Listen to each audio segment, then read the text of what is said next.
You're listening to the Mangroves to Mountains podcast, where we talk all things outdoors, hunting, fishing, paddling, camping, adventure travel, and more.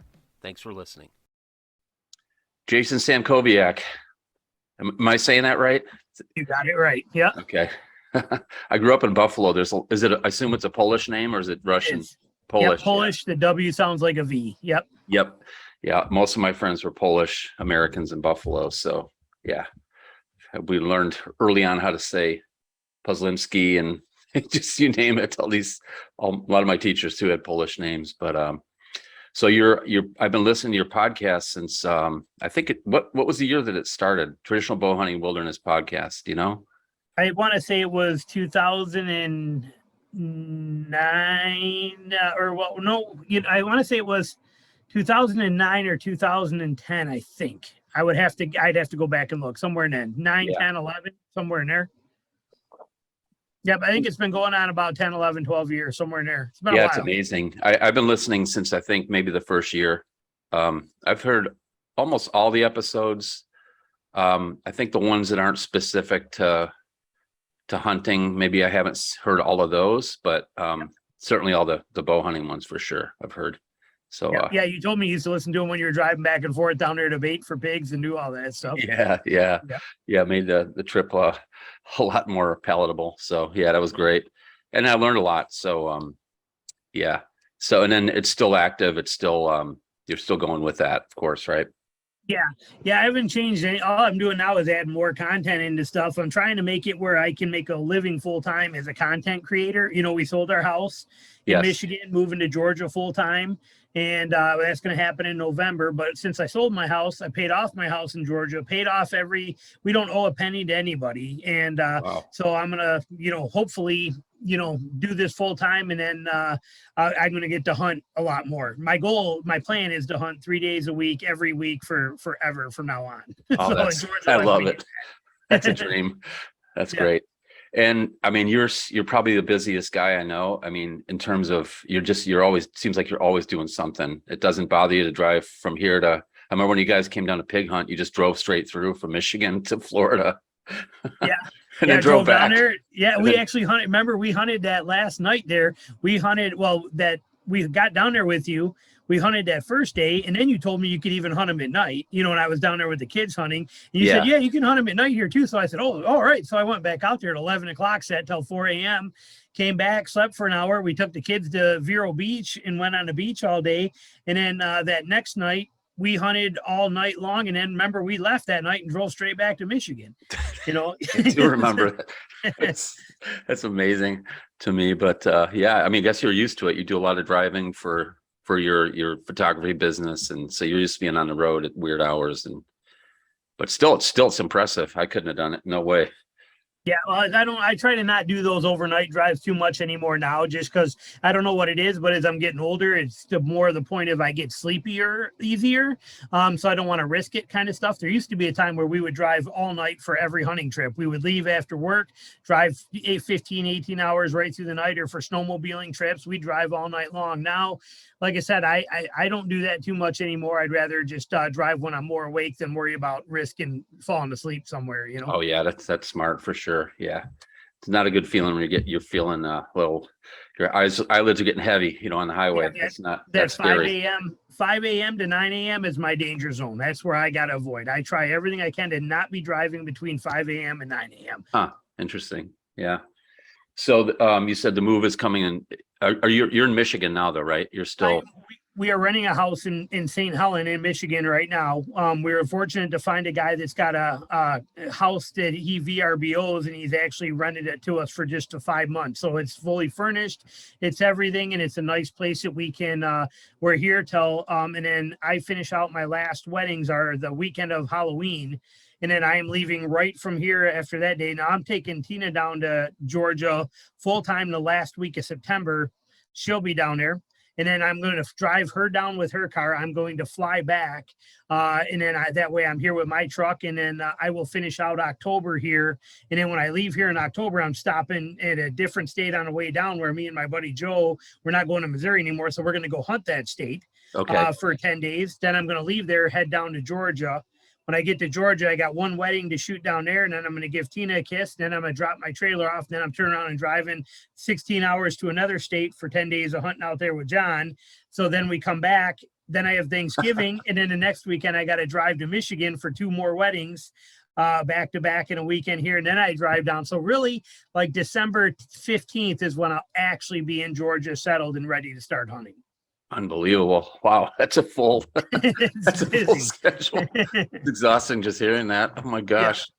Yeah. I don't know if I told you this, but I started a new teaching job. It's one of those year-round schedules for the school and for the kids. So I'm on for 9 weeks on and then 3 weeks off year round.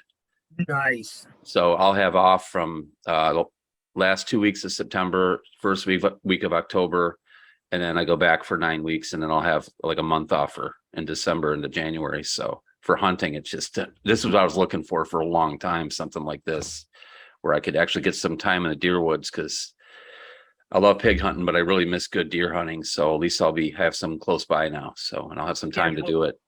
And boy, where you live, you got quality deer hunting there, and you're not far still from pigs. So you kind of got the win-win of everything. Florida is a fantastic state with a lot of opportunity, but down there, your main focus would be the pigs. Here, you get to get into the whitetail woods. Yeah, I see deer on the way to work almost every day. It's so nice. I grew up in Western New York. There's a ton of deer there outside Buffalo. I grew up in the suburbs and just grew up seeing deer all the time. And in Florida, well, especially where I was living in Miami, it was just a nightmare. Just concrete jungle. But the Everglades are cool, but that's just miserable hunting, as you can imagine. It opens last part of August, so you're dealing with Florida August weather. September, it's brutal. So I'm looking forward to a real fall. Again, in many years for me. And I would come up and hunt with Dalton Lewis from the Stick Boys. I've been doing that for like 10 years up here in the mountains, but it's a long weekend. It's really hard to get it done, at least for me, in a long weekend, woods you don't know. And he's trying to put me on deer, but I killed a bunch of deer with gun, but for the bow, it just hasn't worked out much. Yeah, your last one was muzzleloader. I think you did up there with him, right? Yeah, last I think it was Thanksgiving week. Yeah. Yep, I remember seeing that video. Thanks. Yeah, that was fun. It was very memorable. In fact, here's the little nice fork horn. Yeah. Yeah. Nice mount. Well done. Did you do it yourself? I didn't. I've done pig skulls before. I haven't done a deer yet, but this is just a guy local up in Ashe County, North Carolina. Yeah. $60. Can't beat it. Nope. Very nice. Yeah, it turned out really good. So yeah. So that's cool that you're transitioning out of it won't be completely out of photography, but just doing it as a content creator. I mean, that's exciting. Yeah, I'm going to take it where I'm going to let my other photographers shoot for me still in Michigan and run it. I got 5 here, and I'm going to let them do it here. And then I'm going to do it down there too, but I'm going to go from where I was normally doing 65 or 70 weddings a year myself. I'm going to drop down to doing like 20, 25, that kind of thing. I'm still going to do the pressure washing down there 1 or 2 days a week, just because I love the exercise. I love doing it. It's the funnest thing I've ever done for work. I straight up love it. And it's just relaxing and peaceful. And like I said, you get exercise. And so I'm going to keep doing that. But other than that, content creation, I'm putting out five days a week of content, new content 5 days a week now between all the different platforms. So I'm trying real hard to make that where it'll get to where that's my whole entire full-time living. Everything else is just money in the bank. And then that lets me hunt minimum of 3, but maybe even 4 full days a week is what my goal is. Yeah. Yeah. And with being in Georgia, I get to hunt. I can hunt 365 days a year.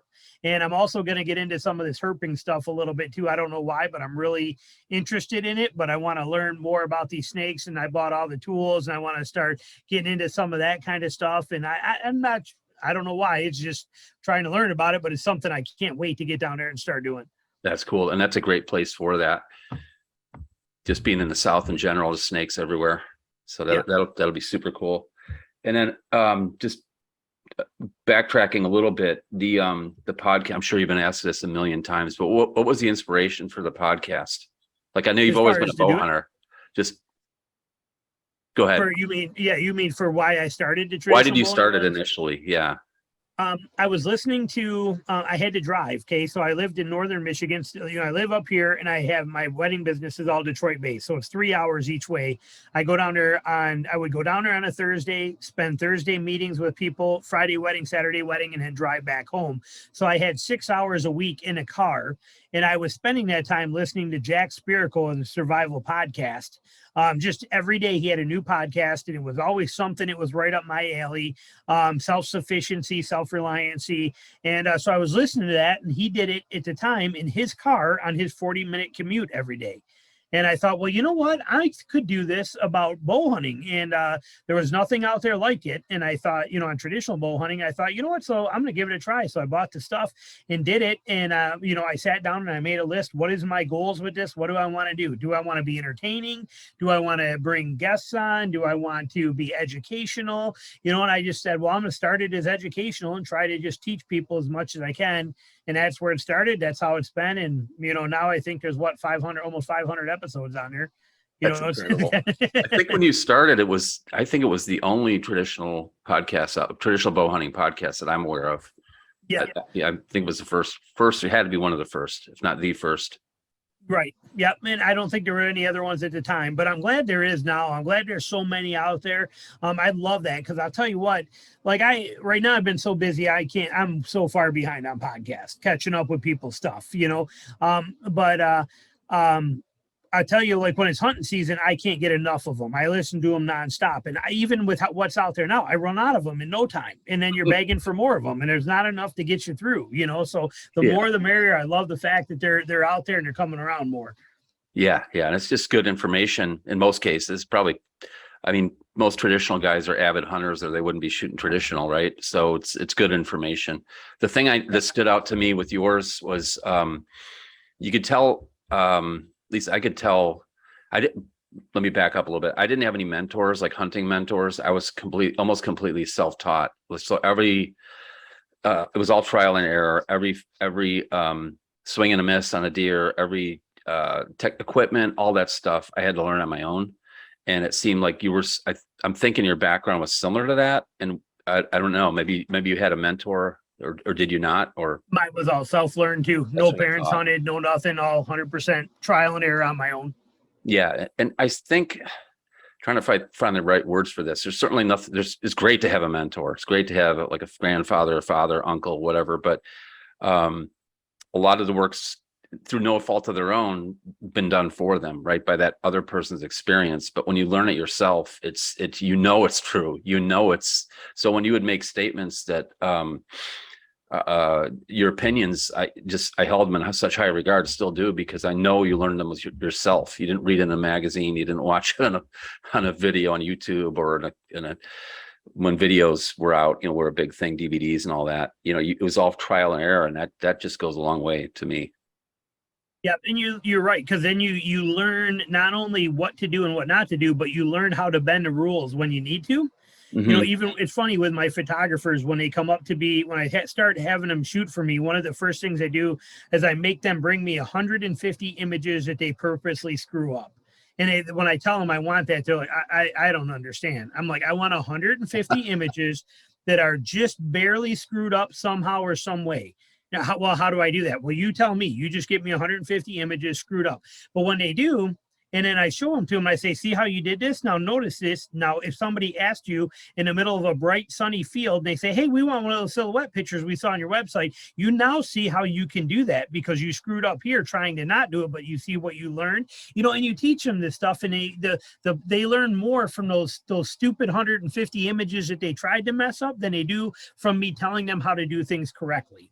And it's the same thing. The more you learn on your own, the more you can put that stuff in your favor and go, hey, you know what? This didn't work when I did it this way, but if I tweak that a little bit, I might be able to pull that off. Or I tried this once before and this totally bombed, but look at this environment. This might work. And you thrive off of that stuff. So self-taught is a very powerful thing. Yeah.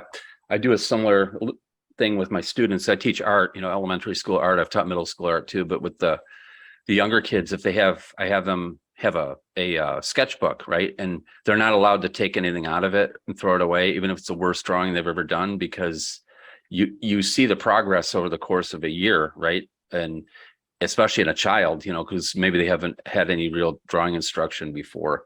And like, no, that's just like they're trying to ball it up and throw it in a trash can in the art room. Like, no, what do you, that's a gold mine there. You're going to be able to look at this in 3 months and say, oh my gosh, it was so bad. But that's a tool that, like you said, in a similar way. Just, you learn from your mistakes, you learn by doing things the right way, but and instruction helps, of course, too. Yep. So having a mentor, I think, helps shorten the learning curve if they're a good one and send you in the right direction. But like I said, I don't think there's anything replaces that fact of screwing stuff up a whole lot. I mean, I even tell people that with, when I'm pressure washing. Well, can you do this? I'm pretty sure I can. I've never tried it before, but trust me, even if I screw it up, I've screwed stuff up 10 times worse. Rest assured. And we survived it. Dan too, Dan Rudman Jr. Yes. He's told me that too. He's like, I tell people all the time, I've effed stuff up way worse than this on way more schedules. I mean, but those are the people you want because they know far worse.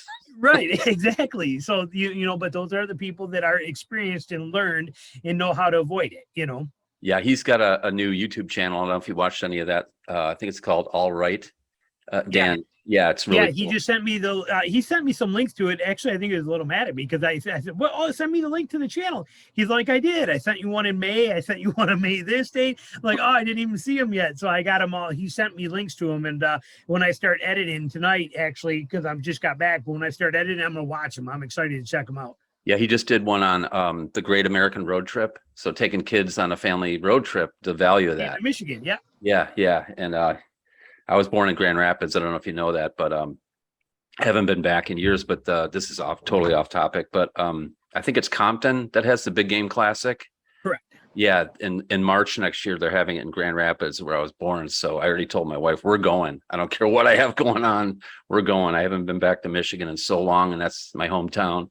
Although we moved when I was 6, I barely remember it. But we're going just to get back to my roots there. So it should be cool.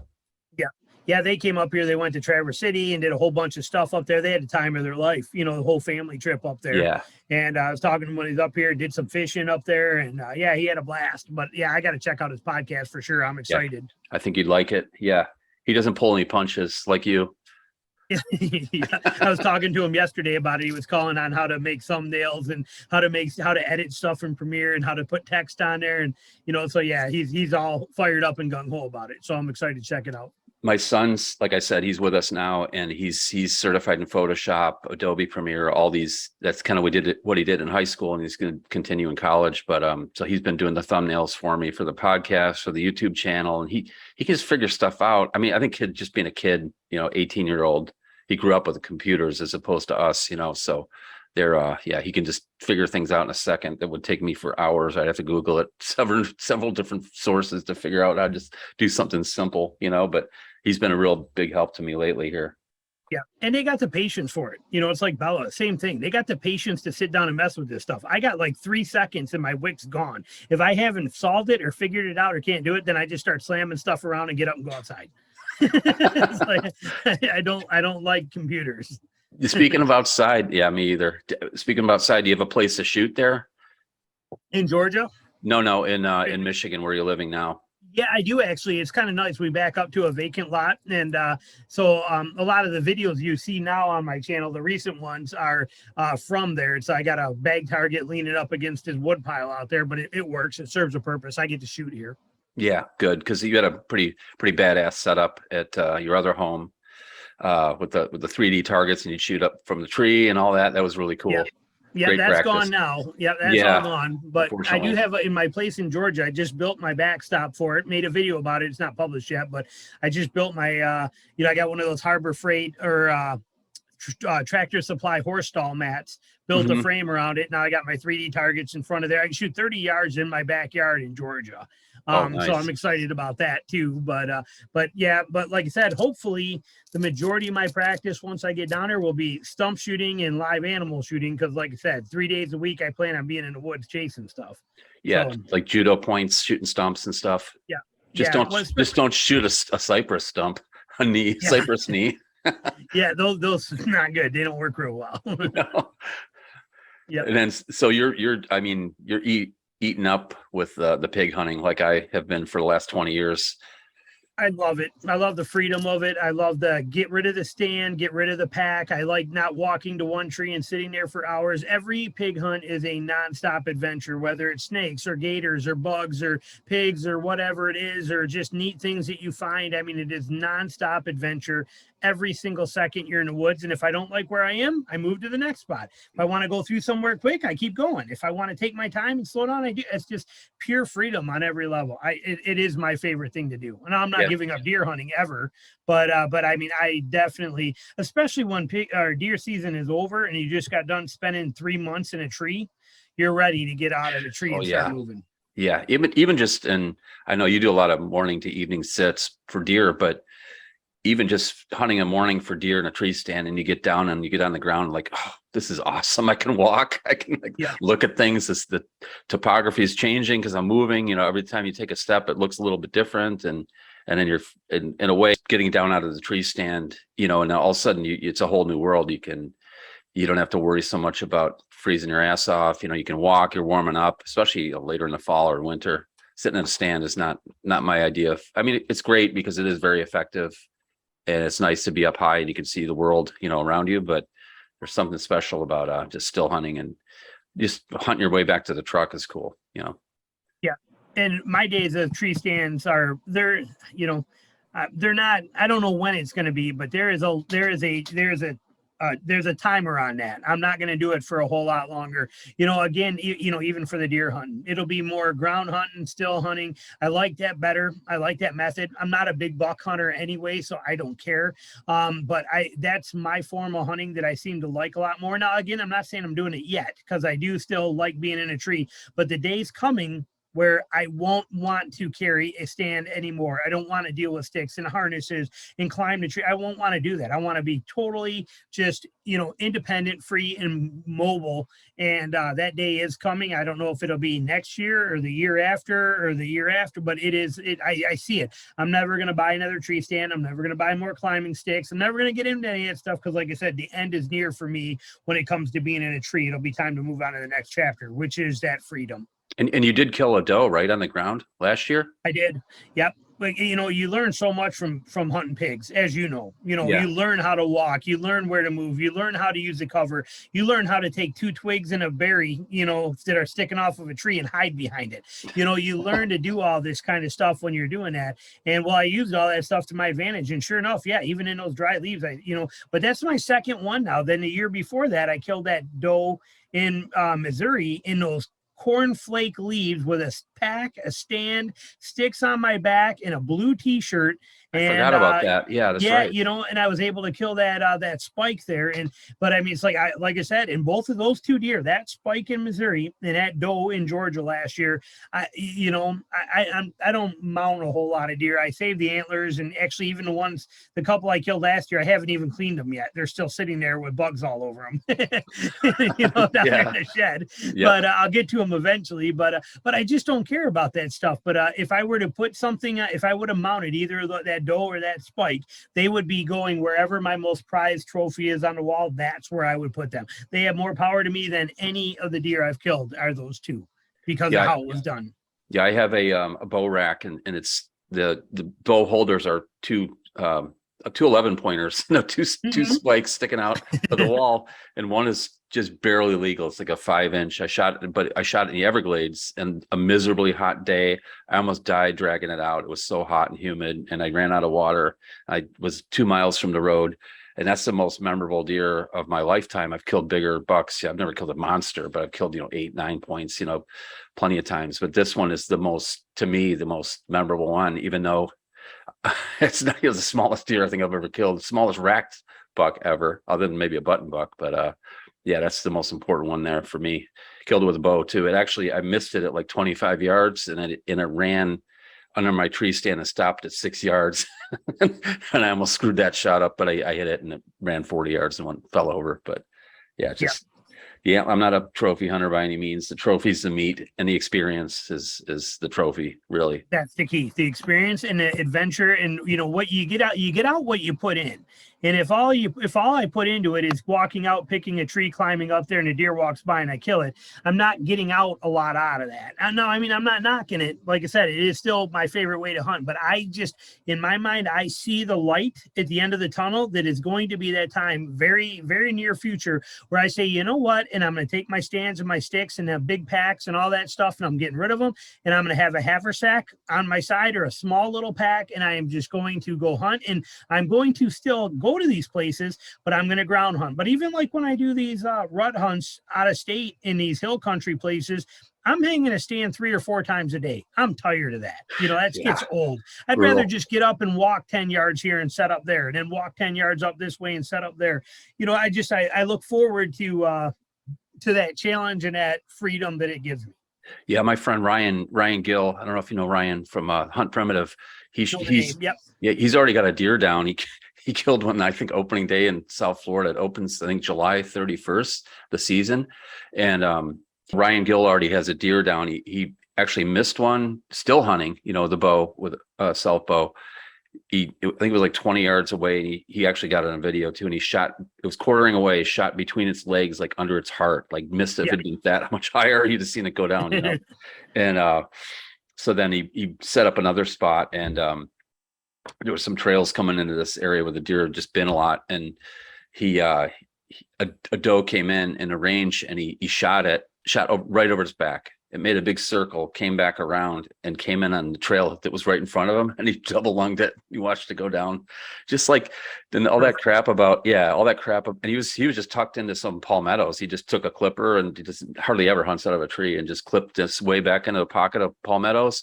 The deer came by, didn't know he was anywhere in the world, and he killed that. Well, he had 2 shots that day, but he killed that one and watched it go down. But and his buddy that picked him up, he said, "I would never thought of sitting in that spot." He goes, "Why? It's like right on the trail. The wind is right. Just make a spot. Take your clippers out, make a spot, get some cover behind you, around you, and it can work." I mean, it worked for most of human history. The whole tree stand thing is a very modern thing. It's like, what, 40 years or so, really. Right.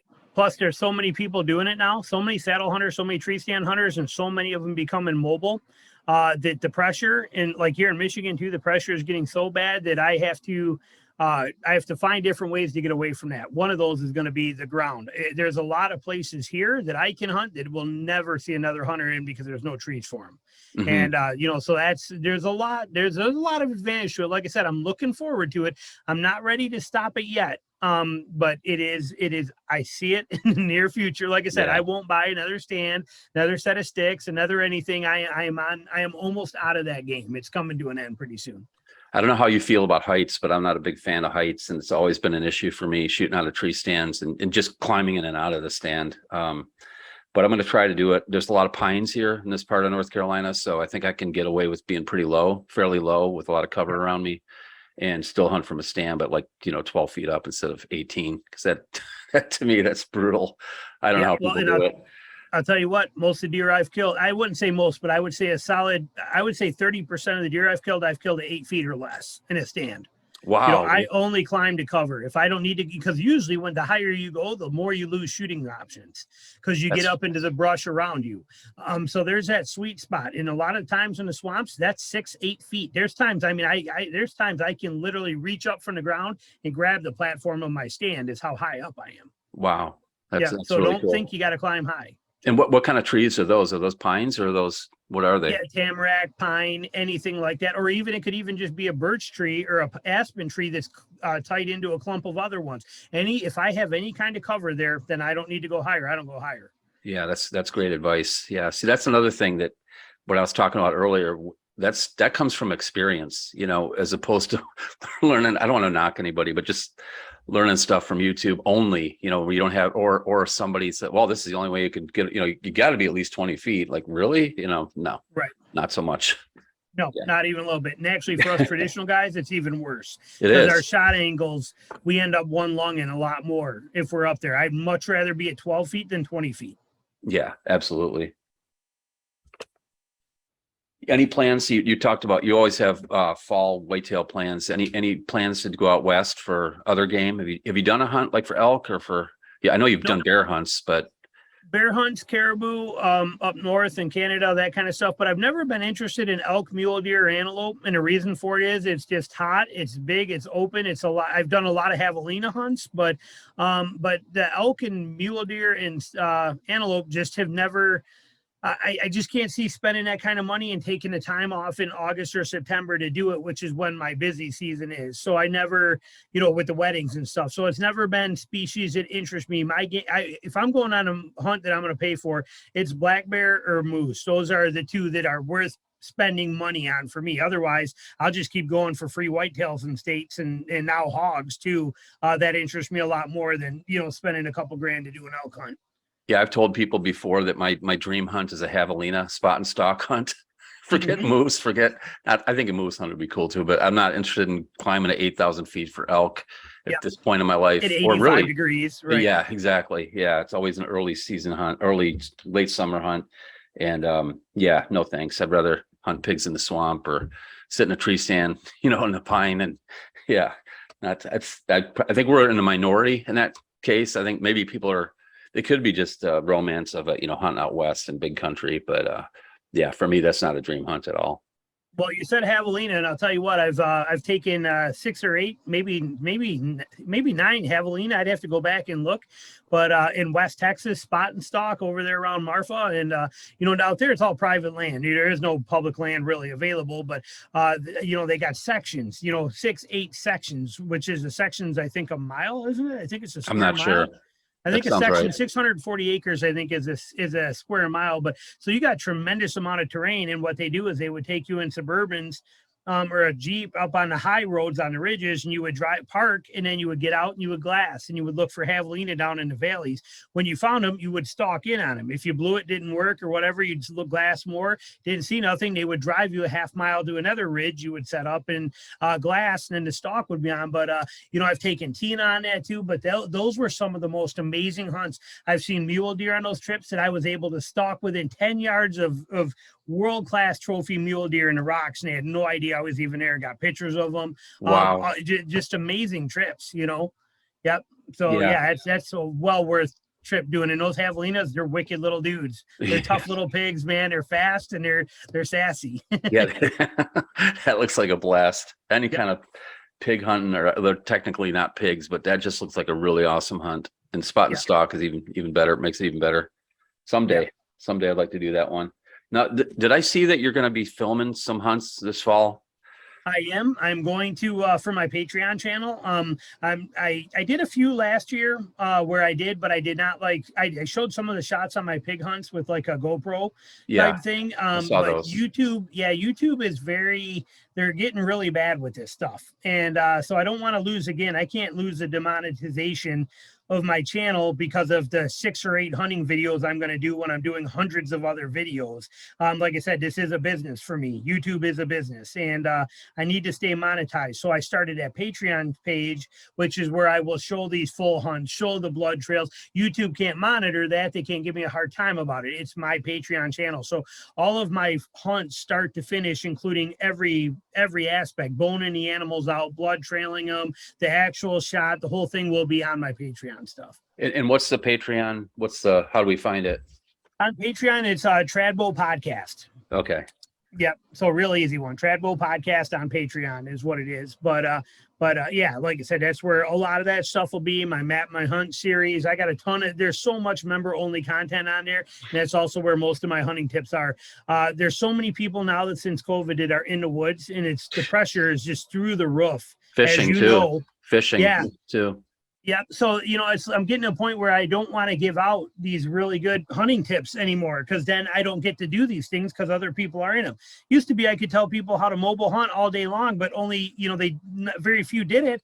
So I only had to contend with the ladder stand guys. you know, and they set up in one spot and stay there. So the woods was mine. Now everybody's a mobile hunter, and not just because of me, but they're everywhere. And I keep seeing them in my places. So I'm not giving a lot of that, you know. It's taken me a couple of years to figure out how to hunt where I'm get away from that pressure again. And I'm not giving that information out for free on YouTube. Yeah, I don't blame you.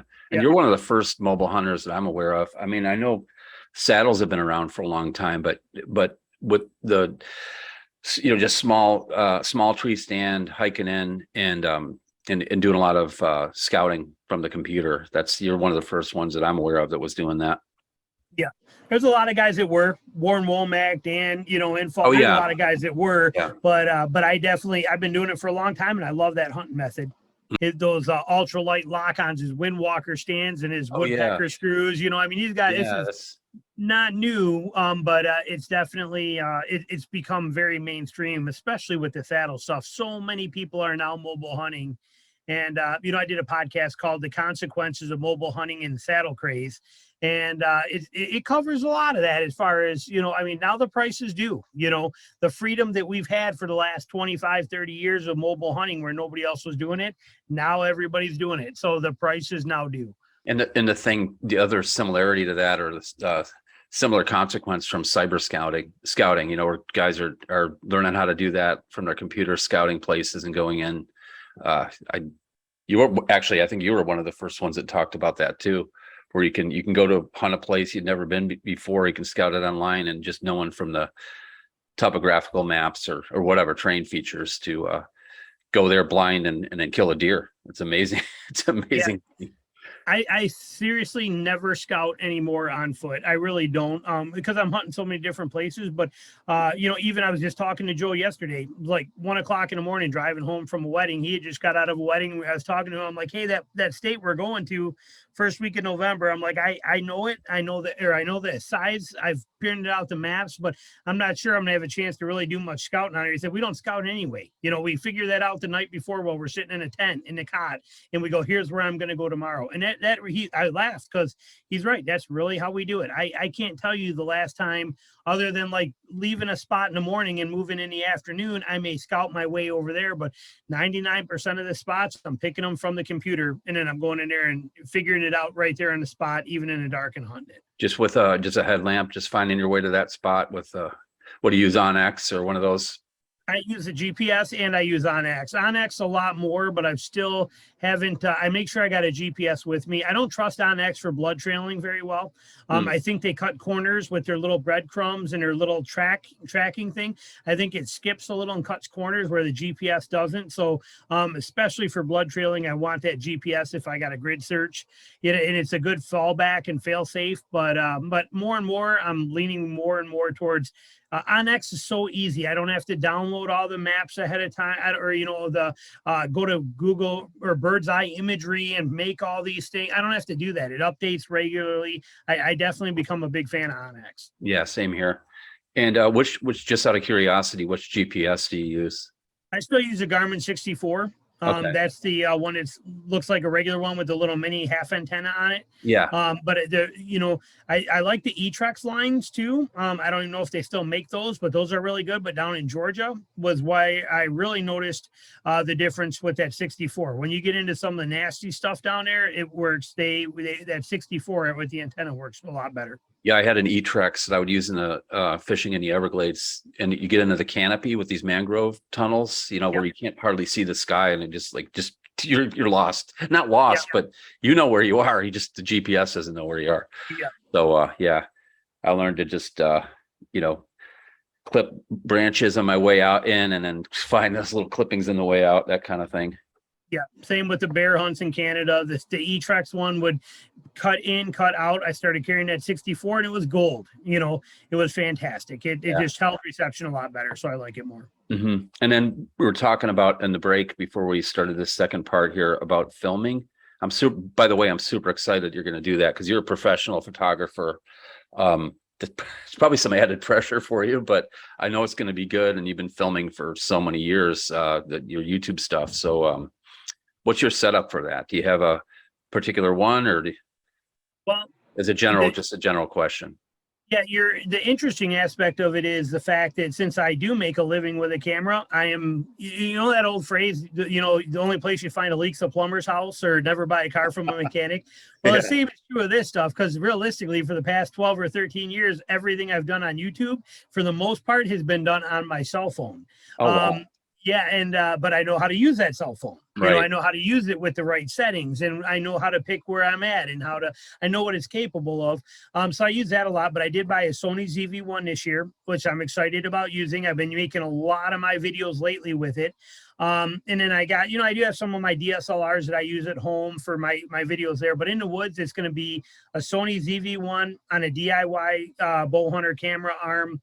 And then I have a couple little carbon fiber tripods and, you know, things like that, little tricks up my sleeve for when I'm on the ground or stalking. But and then I got a DJI Osmo, which they don't make it anymore. They got a new version I don't like, but this is kind of like a GoPro, but I like it much better than I've had 4 GoPros. I like this DJI Osmo a lot better. Oh, But unfortunately, they stopped. They only made it for a couple of years, and then they tried to improve it, and they failed miserably. And the one I have, you can't really get anymore. So when it dies, I'll probably go back to like Hero 10s or something, you know, kind of thing. But having one of those on my head plus running the other camera. so for the pig hunting, like the going through the swamps and stuff, are you gonna use a GoPro or are you gonna use a tripod with the Sony? I'm gonna have I'll be running the GoPro or that DJI. That'll be on my head for all that kind of stuff. Now I run 3 things when I'm pig hunting, or I will, but one is my cell phone, which is right in my pocket that I can just pull out real quick and use.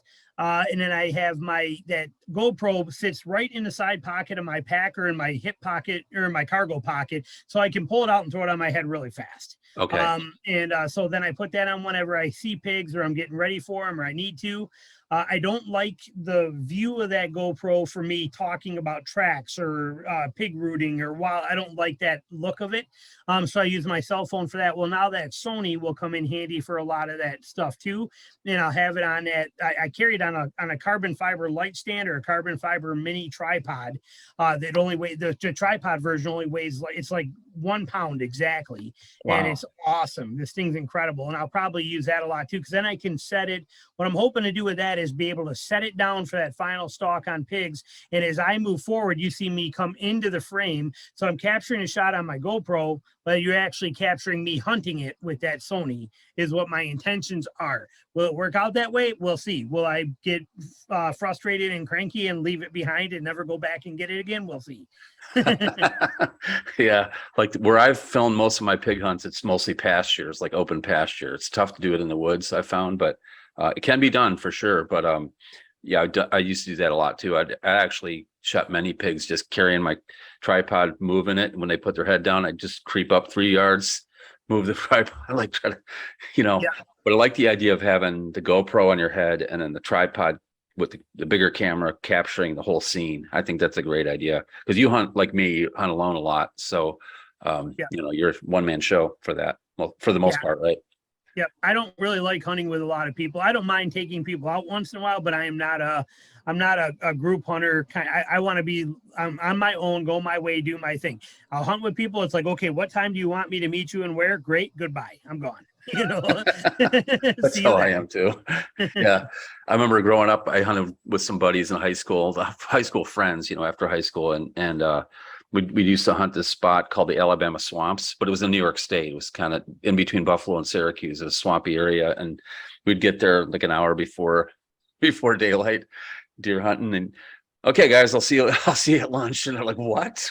This is before like cell phones. This is back in the late 80s, you know, early 90s. Like, yeah, I'm going to my spot. I've got to stand up. I'm going to be there way before first light. And they'd wait till first light to walk in and laugh, especially during gun season. A lot of times the guys would come into the woods and kick deer to me, and I just hunt escape routes and fill my tag that first morning during gun season. But yeah.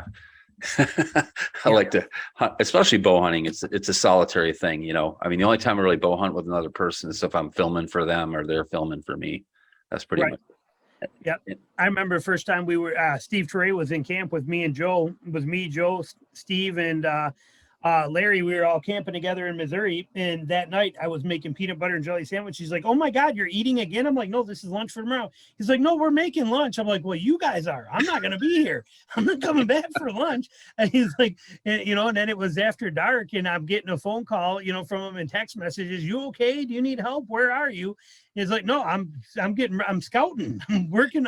There's an area I want to take a quick peek at that I might hunt in the morning. I'll be back there in an hour." Okay, we get back and they're already in bed. It's You got to be up 4 hours later. Right, exactly. But I mean, that's how I want when I'm hunting. I want to hunt really hard and as much as I can. Yeah. Well, time is limited for all of us, right? I mean, you got to make the most of it. And then, so the that tripod, I'm taking notes. I'm picking your brain here a little bit. What tripod is that? That real light carbon fiber?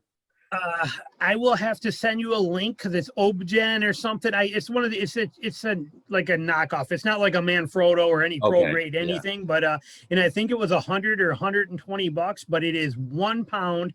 And I took off the original ball head that was on it and put on a little Acer R ball head, the smallest ball head you can get. But the way I have it set up, it comes in at just under 1 pound and it reaches, it's like 48 inches or something, almost 5 feet right in there. But it is wicked. I will send you a link to you so you have it. But I'm really impressed with this tripod, especially for a little camera like the Sony ZV-1. I don't know if I'd go putting a camcorder on this one.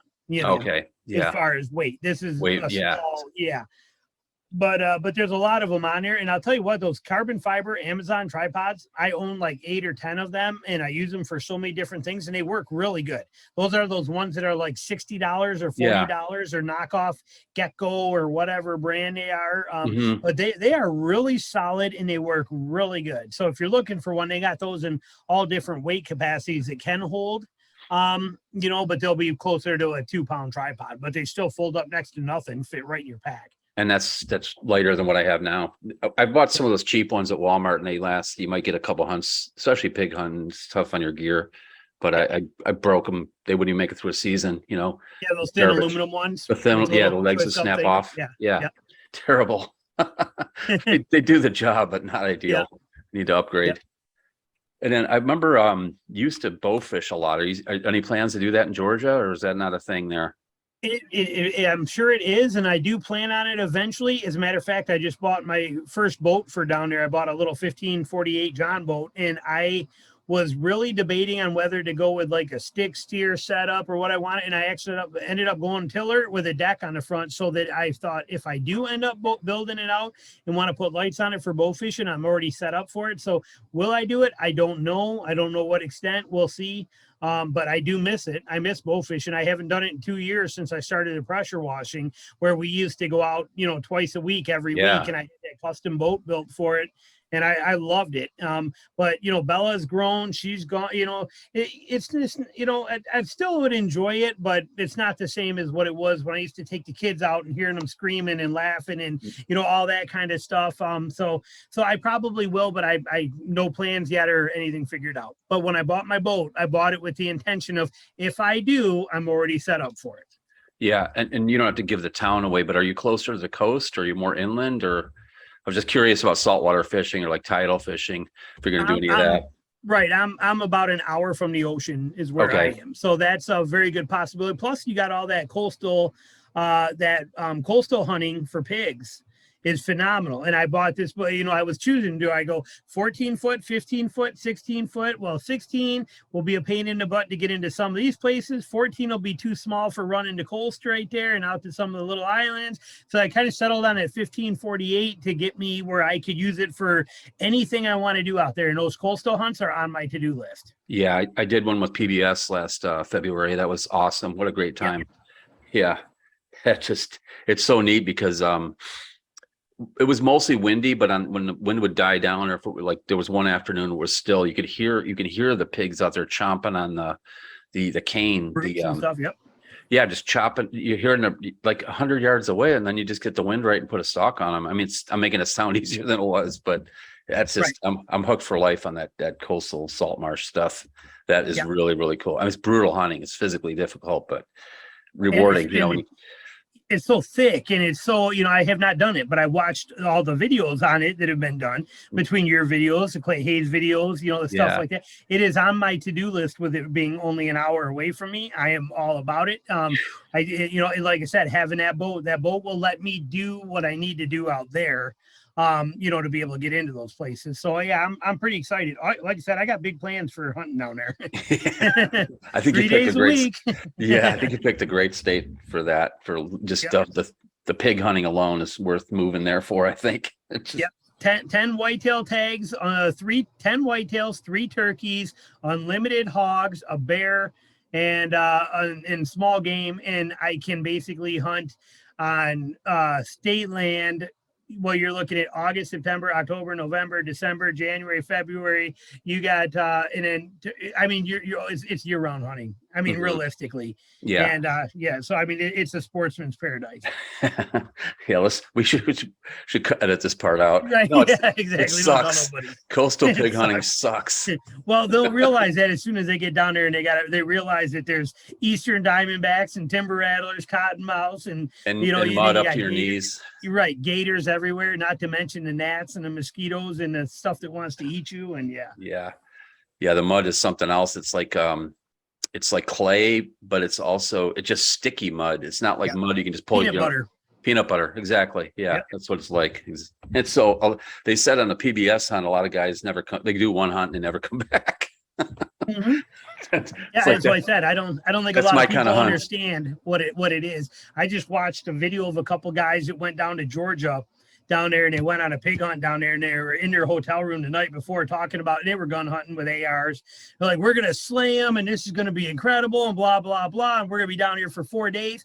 And then here it was the noon on the first day. And they're like, oh my God, this is exhausting. We haven't seen nothing. We're so frustrated. And then by the end of the second night, they're like, we're not even going to stay till dark. We're heading home. That would not be us. You're right, but that's the majority of people. That's the majority. They don't understand the power of it. Yeah, that's funny. All right, I'm gonna couple serious questions for you. Well, they're all serious, but you mentioned about the guys just kind of the mobile hunting and the trends in hunting in general, but the cyber scouting, all that stuff. Where do you see bow hunting going? Where do you see it? Do you think it is the path? Are we on a good path? Are we on a bad path? I don't even want to discuss the weapon choices that people make, but you know how I feel about that. But the pseudo archery choices. But where do you see it? That's a good question that I can't answer because it's just moving so fast. I can't keep up with it. You can't predict where it'll be in 5 or 10 years, but I do got a feeling that there's a crossroads coming up where people will either get so frustrated because of the lack of opportunity. They say that hunting numbers are dropping like crazy, but those hunting numbers that are dropping are nowhere near the speed that we're losing property to hunt on, private and public.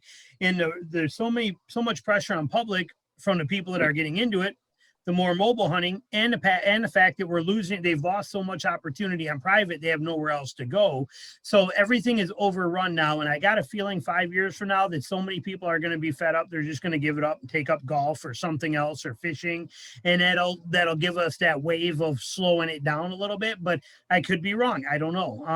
I think the direction of trophy hunting again is going to get us into hot water with all of the, things again too, because like I said, the ethics and the moral boundaries are being pushed so far in the name of getting in a set of antlers that I think that's going to rub people the wrong way, and we'll be back to how it was in the late 80s and early 90s with everybody spray painting and all the anti-hunters writing on every taxidermist shop and the things of that nature again I think are coming because of this massive drive towards trophy hunting again. Yeah, I don't get it. I think one of the things that may work in our favor is this, I think they call it like the field to table movement. Basically, like, I think that works in our favor where people that, like I've gotten opportunities to hunt over near Boone, North Carolina on properties that 10 years ago or 5 years ago, they were so, they would have been anti-hunters, you know what I mean? But now they're into like growing their own food, foraging. They're not hunters themselves, but they can see the benefit of it. And I could see that and I think that's a big trend just in the outdoors in general. And I think that works in our favor in terms of, supporting or giving access to people on private land. I don't know. I hope it's But helped. the Go ahead. problem there too is the fact that those people that want to do the food or field to table, they don't know how to hunt. So they're going to go, hey, I want to hunt because I want to kill a deer. I want to eat venison. So then they go looking for ways to learn how to hunt. They go to YouTube or they go to the deer hunting networks on TV. And all they see are people swooning over 120 inch, 200 inch. They see him, they hear things like, that's the only shot I had, or he'd have walked out and he's the biggest deer I ever seen. They see all of this trophy mentality, and it's got to be pretty disgusting for them to see. If they could just see the reality of what most of us do with it and the beauty of the woods and being part of that and then harvesting that animal and eating it.